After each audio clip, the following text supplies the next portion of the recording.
out driving just to feel young, moving away to the sea.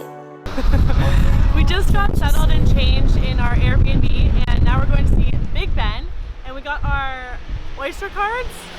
It's what they call it here in London. In Toronto, we call them Presto cards. So this is the thing that we tap on and off with. That's like prepaid for our tickets for the subway and the train. So earlier today, we had a little bit of difficulty with this system, which we'll explain later. But yeah. Sand in your feet, feel the breeze in the summertime. Stars in the sky, one dime for a first time. Moving away to the sea. Moving away, can't you see? We'll drink honey by the ocean, it's our favorite potion. Come on baby, let me tell you one time that our days will never end, yeah. No, our days will never end, yeah. No. Come on baby, let me tell you one time that our fire got a love it till you never break apart. We were just walking down the street about to go to dinner, and I saw Krispy Kreme, so I said that to Clarissa, and she said, no way, are you kidding? So we just want to see what time they closed, and we walked in, and they were closing, and I said, he said, what do you want? And I said, I guess just 2 originals. And then this other guy walked around the corner and just handed us a whole box. Isn't it the sweetest? So this is probably too much, but whatever. And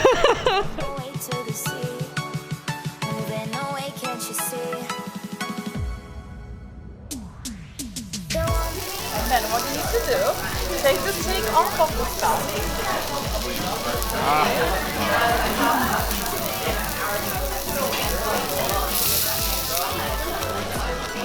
And then cut it and put it back on? And then put a tiny bit of the butter on the stuff, just a little bit. If you put too much butter, it will burn, so just a little bit is enough.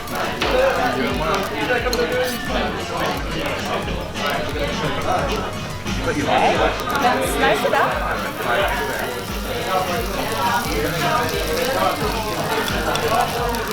And just put piece by piece. Piece by piece. You can sprinkle the sea salt while cooking, and whenever it's ready, you put salt on the plate, okay? You can cook on the butter.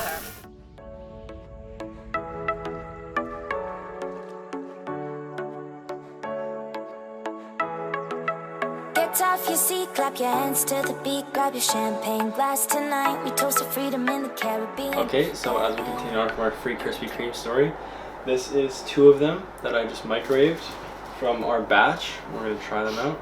Let's see if it hits different in Europe. How many seconds are you putting for? 30. 10! 10's a magic number, never 30. Well, I don't know. 30 seconds is definitely too much. It's kind of mushy, but 10 because it's the perfect touch of warmness. How am I supposed to know that though? Who just knows that off my Love your heart? Krispy Kreme That's lover. creepy. Yeah, exactly. I'm not. Next batch we'll try 10 seconds. We'll see the difference. This was just really gooey, but it was still really good. It was like soft. Round 2. Okay, so this is 10 seconds. Cheers. Oh. That's perfect. Okay, so we're gonna eat 2 more of the 1 each. Yeah. Of the Krispy Kreme donuts, and then we're gonna leave the rest on the counter in this like Airbnb apartment type thing for everyone else, and make it seem like we're super nice and like leaving a gift. And then tomorrow morning we'll see if they ate any. Like we'll write a note saying like please have some. Enjoy these Krispy Kremes. Enjoy these donuts on us or something like that. Enjoy some donuts on us. I don't know. Do not mention it. No, that is so corny.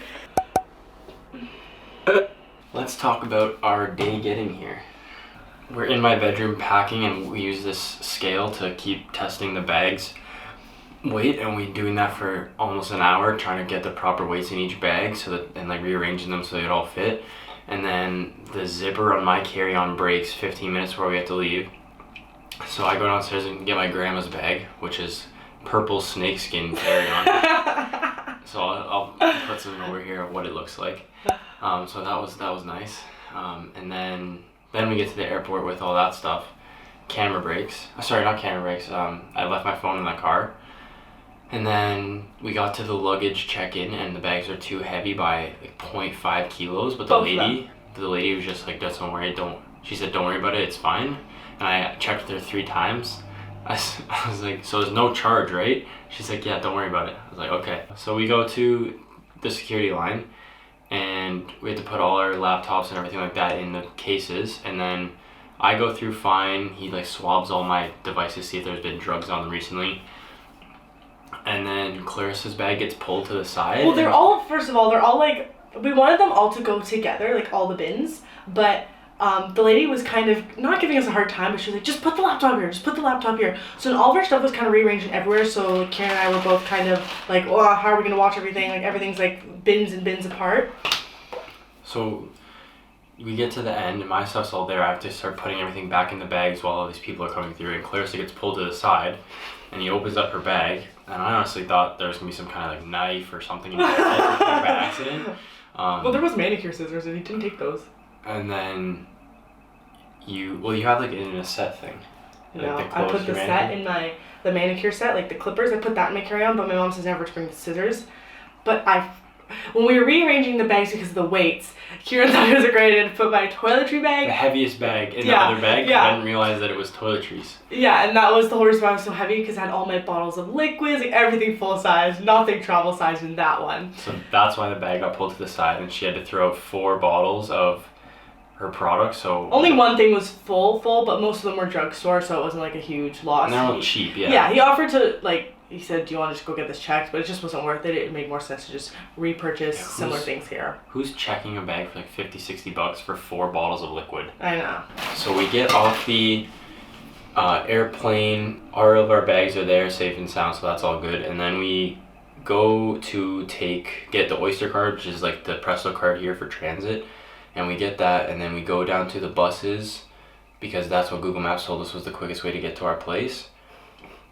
And we go to the bus, and this bus doesn't use Oyster because it uses Metro. It's a different bus system, so you have to pay for that one. Now thinking back to it, I feel like this should have clicked to us, but it just didn't. Yeah, there's so many signs. Yeah, and we're just like, oh, that's weird. We can't use this card we just bought. So London is where we needed to go. Like central London was north of the Gatwick Airport, and we went 45 minutes south of the airport on the bus that we had to pay for separately from our Oyster card, because our Airbnb, the exact same road name and number as another road name and number in a different part of this city, and the only thing different is the postal code. Every single thing is identical except for the postal code. So we put the address in, I guess, and then we just clicked the first one, and without thinking we just started like going towards it.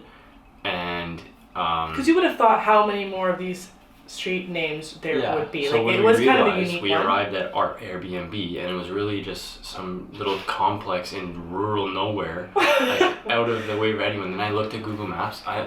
Right when we got to this complex, and Claire's like, "We're here." We said to find Unit 5.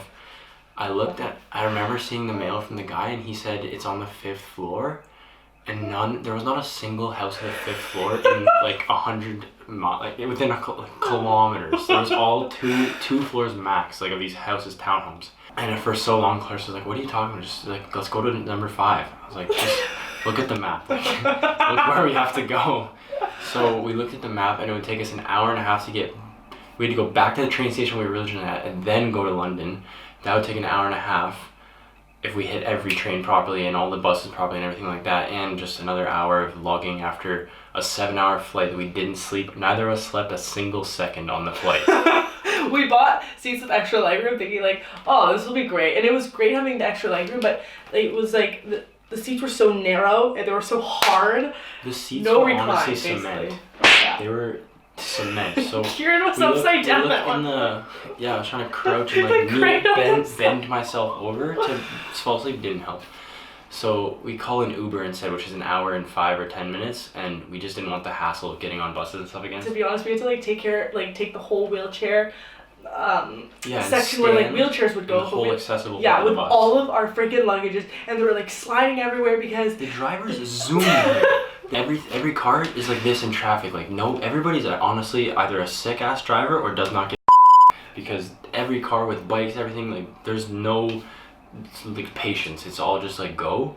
So the bus driver's zooming around corners and the bags are flying all over the place. Even when we got on, yeah, he was almost annoyed by the end of all of our questions we were asking because he's like, I was supposed to leave 2 minutes ago. We're like, that was the best way to get off of that. But they run a tight ship here. Like the transits are all proper. Like that guy was like, I'm 2 minutes behind schedule. Get off my bus. So we called an Uber, and this guy comes and picks us up. He's like, "Oh, you." So I explained to him the whole situation with the road name. He's like, Yeah, that happens all the time here. You have to use the postal code. There's 1,000 Londons in the city of London. London roads. Yeah, like there's London 1,000 roads or London streets. London roads in the city of London. I was like, that's dumb, first of all. Like in Ontario and Canada, we have Waterloo Street in a bunch of cities, but I feel like there's one per city. So at least if it says Waterloo Street, Kitchener, and you're supposed to be in London, like it's pretty clear. You also had like enough. Like he fell asleep like 2 seconds after our conversation with the driver. Yeah, we get in the Uber car, and right when my body realized the seat wasn't a cement brick, I hit the lights. I just fell asleep right in this guy's car. It was a long ride, as we got anyways. in. So like, It was an hour ride. it's the longest Uber I've ever had. My body was like, this is not the same chair, and I just KO'd. Also We fell asleep till we got to like 15 minutes away from the Airbnb, and then I wake up to this bang. Well, Kieran's also like laying on me, so he's not even like really sitting properly in his seat. I had my camera bag beside me, so Oh, I was thank laying God, on yeah. my camera bag, asleep, and then it's just boom, and I wake up and slide forward, and I look forward, and the guy, our Uber driver's hood of his car is up and in front of the windshield because of how much he smashed the guy in the front of us at the red light. He rear-ended another car. Yeah, so we'll show you all the stuff here, the highlights of it, I guess. Yeah, 478 919 919 over. Like, this day could not get any more wild. But Kieran also wasn't wearing a seatbelt, and that freaked me out for 0.2 seconds. And as soon as he realized we were in an accident, he put it on. The only thing happened was this little cut on my hand and then this cut on my knee, but it was nothing major or anything. Yeah. So then he gets this information, blah, blah, they exchange all this they're yelling at each other. So eventually the Uber driver tries to get back in his car and drive the car. Start. While this is a hybrid, so I guess his battery's in the front. So he puts in our address again and tries to like finish the drive off before he has to deal with his car. 6 minutes away at this point. Yeah, driving. 6-minute drive and a 30-minute walk.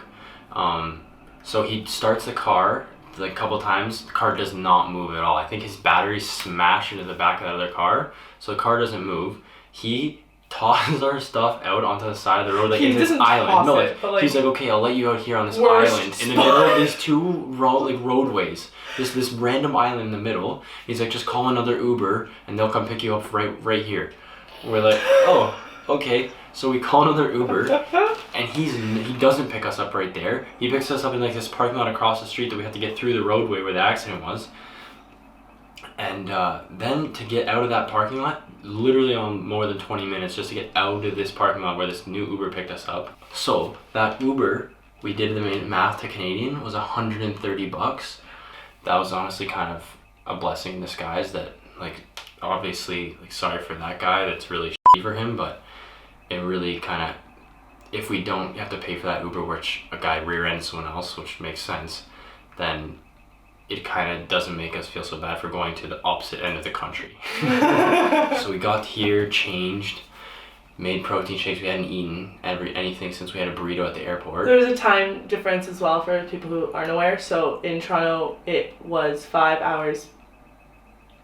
We were Previous? taking off at 10 p.m., arriving at 10 a.m., and it was a 7-hour flight. So you do the math there. It's 5-hour difference. Yeah. So yeah, we had no sleep. We got here and it's the beginning of the day now. It was like 11 a.m. So it's like, you gotta start this day. Now we were gonna take a power nap. By the time we had all the shenanigans, it was 2 o'clock, 2:30 by the time we got here. So we changed, had protein shakes, and just left out the Airbnb and went to go explore. So we went to try and see Big Ben. It's been under scaffolding for 4 years, so that's good. So we just saw some other stuff. We toured around in the area where Big Ben is and just saw some sights and stuff like that. It was still a good day. No, for sure. I think we made use with the time we did have and figured out the transit system. Yeah, we for got a the lot afternoon. of transit mileage under our belt. That was good. Like he did. I just followed along. But Yeah. and we went to a decent dinner. Yeah, so we restaurant. decided to have dinner down there. We just went on Google reviews and saw like which places around us in that area, up a little bit north from where we're staying, had good reviews. And we didn't really want certain types of foods. Like, we don't want Italian because we're gonna go to Italy.